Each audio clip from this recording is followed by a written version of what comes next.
Kain tayo ng lunch, guys. Napakalungkot ng aking araw simula pa kahapon dahil sa pagpanaw ng aking kuya.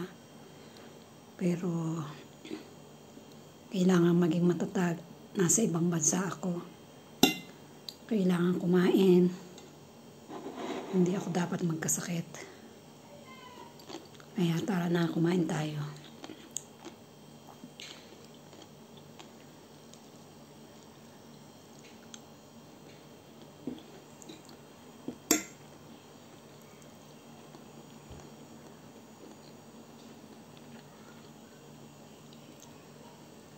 Nasa work ako ngayon.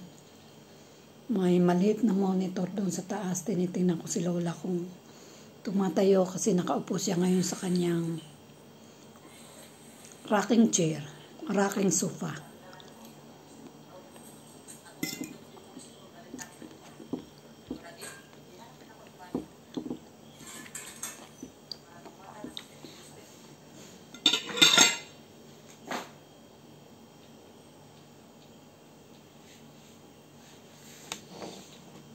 At the same time kasi nanonood din ako ng live ng isa nating ka-vlogger. Hininaan ko na.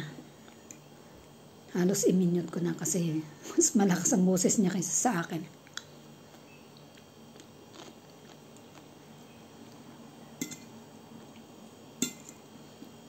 Isa lang ang palagi kong sinasabi pag may nawawala. Mahal sa buhay. Na dapat itanong natin sa ating sarili na iparamdam ba natin sa kanya na mahalaga siya sa atin nung siya ay buhay pa. Kasi para sa akin, baliwala naman kahit anong gawin natin pagdamay pag siya ay wala na eh. So ang sa akin lang, kung meron tayong mga mahal sa buhay na nabubuhay pa, kung may sama kayo ng loob, may tampo, dapat ayusin nyo na. Kasi pag nawala yun, masakit, wala nang magagawa. Hindi na magagawa ng paraan kung ano man yung tampuhan o samaan ng loob.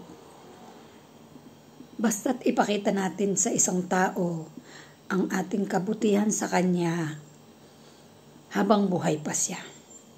Sa pagpatay na siya, wala na. Hindi na niya yun alam.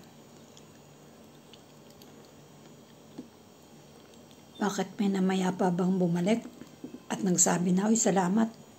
Pinuntahan mo ako. Nagdala ka ng maraming bulaklak. Nagbigay ka ng malaking abuloy." Wala naman, di ba? So, yung tulong natin sa pamilya na lang yun na naiwan. Kala ko tumatawag si Lola.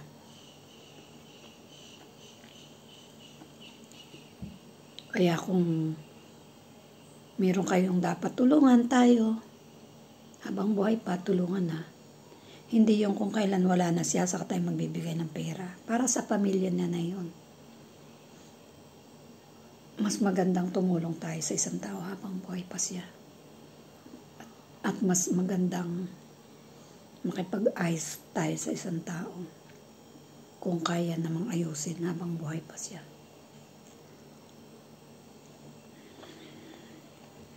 Yung kuya ko napakabait.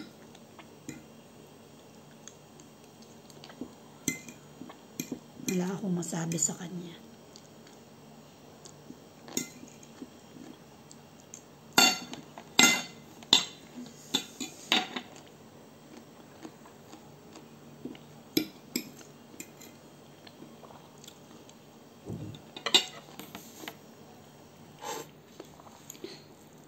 Masarap sana tong meatball, pero maalat pa sa akin kaya ayaw ko, hindi ko na siya tatapusin.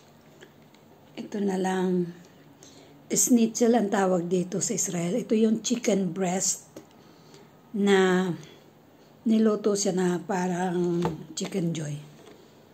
Minalot sa breadings. Schnitzel ang tawag nila dito.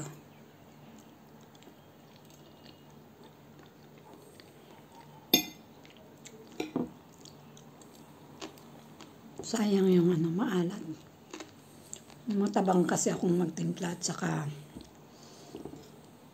Kahit nung hindi pa ako natatanggalan ng isa kong kidney, ayaw ko talaga na maalat.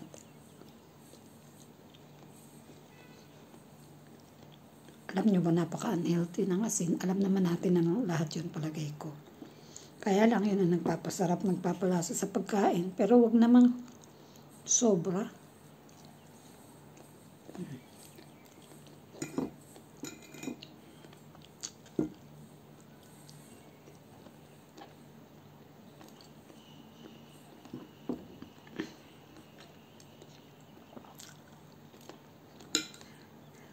Ito yung isang napaka-healthy na vegetable salad.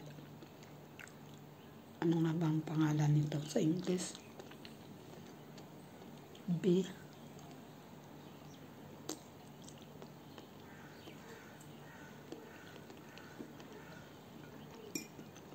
Alam niyo yung isip ko. Halos blackout. Pati yung ID number ko, na-memorize ko yun, hindi ko maalala. Alam niyo yung pagka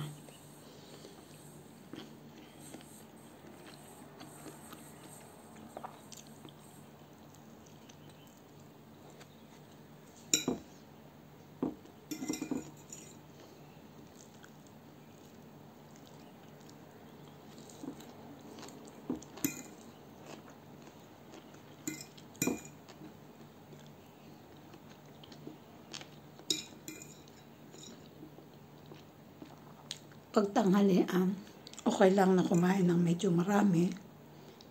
Pero paghapunan, kung kayo ay kagaya ko, na hindi na bata at high blood, magbawas na kayo ng pagkain ng mabibigat, yung mga mayaman sa carbohydrates.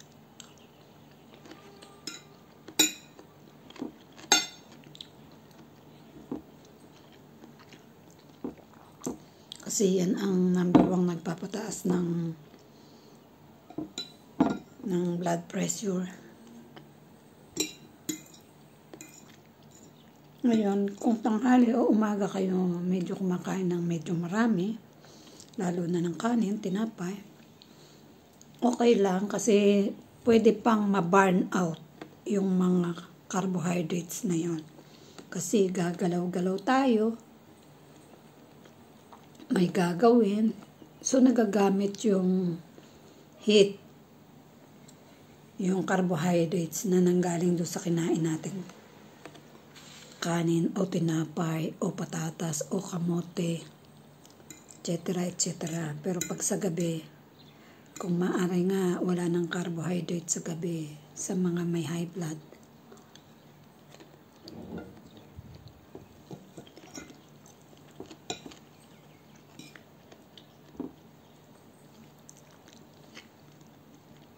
So, kanina namang almusal, wala naman akong kinain may carbs kasi sunny side up egg at saka mga gulay.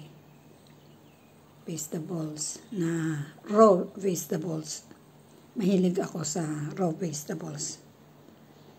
Lettuce, pipino at kamatis. Tsaka isang sunny side up egg. So, wala akong carbohydrates na kinain kaninang umaga. Kaya ngayon, yan o, may kanin ako. Meron pa akong mashed potato. Pire ang tawag nila dito.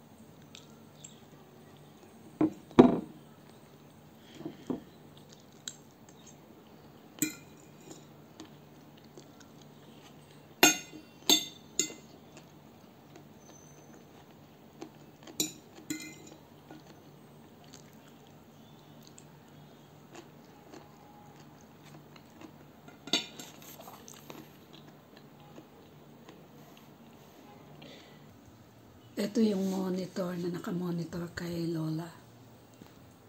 Yan. Yan. So, dyan, nakikita ko kung siya ay tumatayo or hindi. Kaya dyan ako tumitingin. Tumitingala ako, tinitingala ko siya.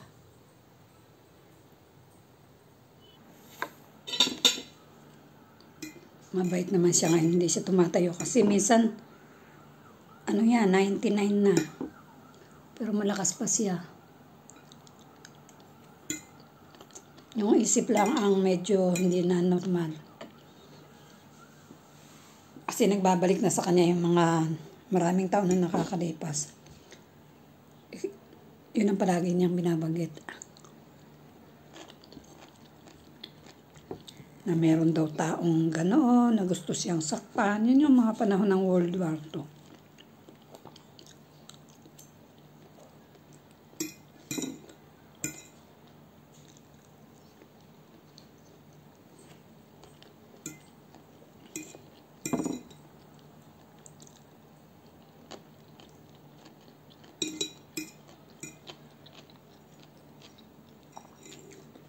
Ano o'clock na pala. Pahihigahin ko na pala siya.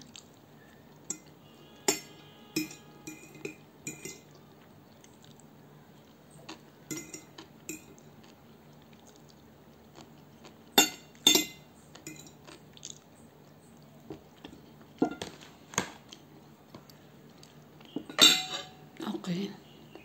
Thank you, God. Busog.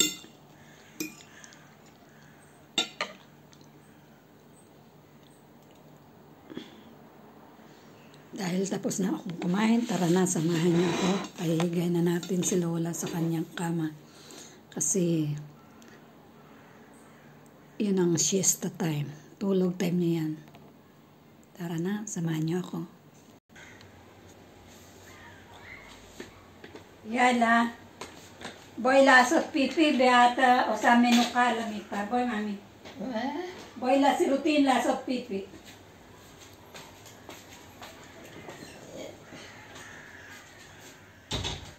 Nakalipayak ni Gading.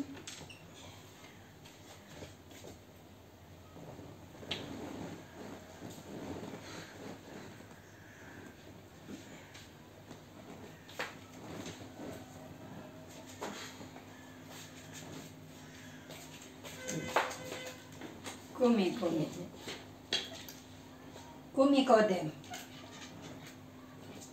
God, time. Shalos. Nilihayat dekat. God's time shalos. Tikyasri. Kaka, tikyasri. Ayan. אני יודעת, שהיא עכשיו אחרת. כן, הכל בסדר. תיכנסי אגב. תיכנסי קודם. מאמי, תיכנסי. כן. עכשיו, תלכי. כי את לא שומעת בגלל זה. צריך אגב ככה. ישר. ישר, מאמי, ישר. אגב זה ישר.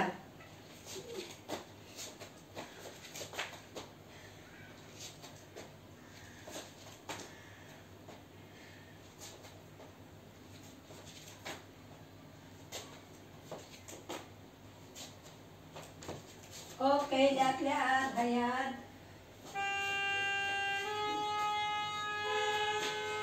Masih.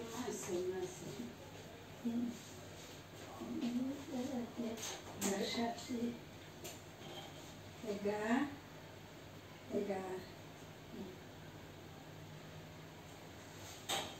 Odlo. Ranit. Okay. Od ako, Ranit. Ranit. Od. Iyo, Pete. Okay. Bakit madilim?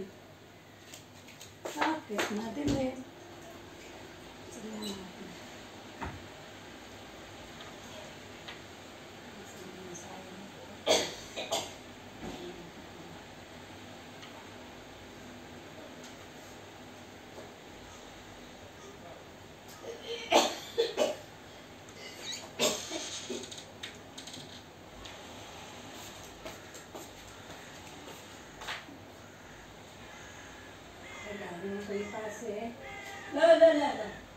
No.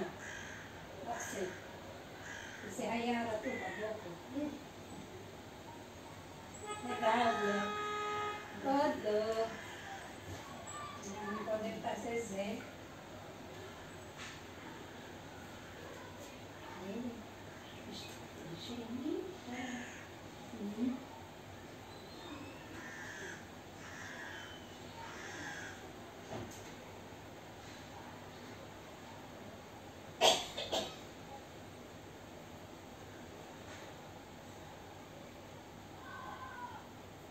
Yeslak Dabargadol. Yeslak Kaki Dabargadol. At mag-i-siya yes, O-N.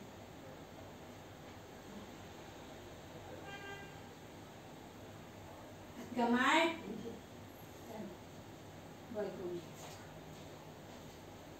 Kagani minagay-betlak. Kagani minagay-betlak.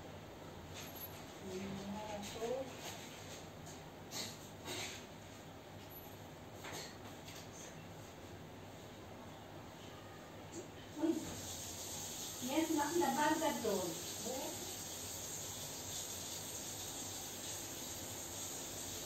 Nasikilika, nasiyadat od pa.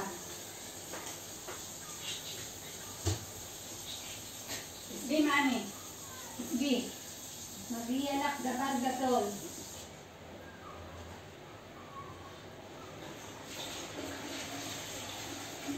Isbi, ako ranit. Nasiyadat od. Ayan po. Ayan. Nasiyabet. Magiya kaki. Isbi, mami. Isbi, daka. Isbi. Ot, ako ranit. Ako ranit. Mami, ako ranit. Atusi. Ken. Tase, dabarga do. Yes, lakaki. Magiya, magiya. Op, tase, lola ko. At Gamart.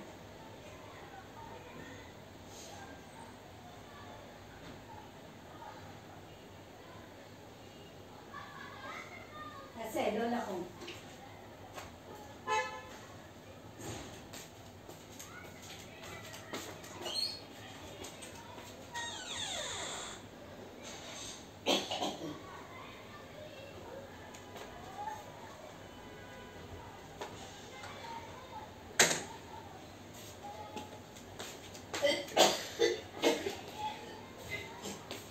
Yung matanda, pagka gani rin na ang edad, yung hindi na nila alam na sila ay pumupopo.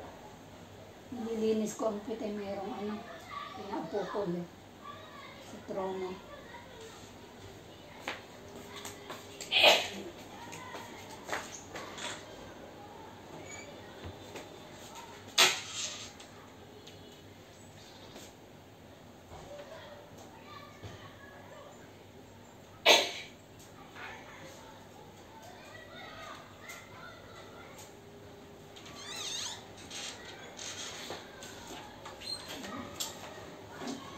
Oh, lola ko!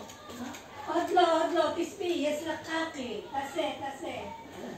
Tase kaki, tase. Yes, alatusi. Ay. Bumabangon. Kailangan niyang tapusin yung nasimulan na ng kanyang wet po. Ay.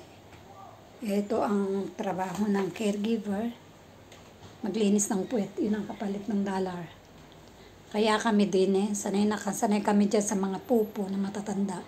Wala na yung pandidiri. Minsan sa kalagat nga ng aming meal. Minsan breakfast, lunch, supper, bibira. Ayan. Yung dati madirin ka, kung dati ka madirin, mawala yan dito. Kayang-kaya naman. Kailangan lang hindi ka maarte.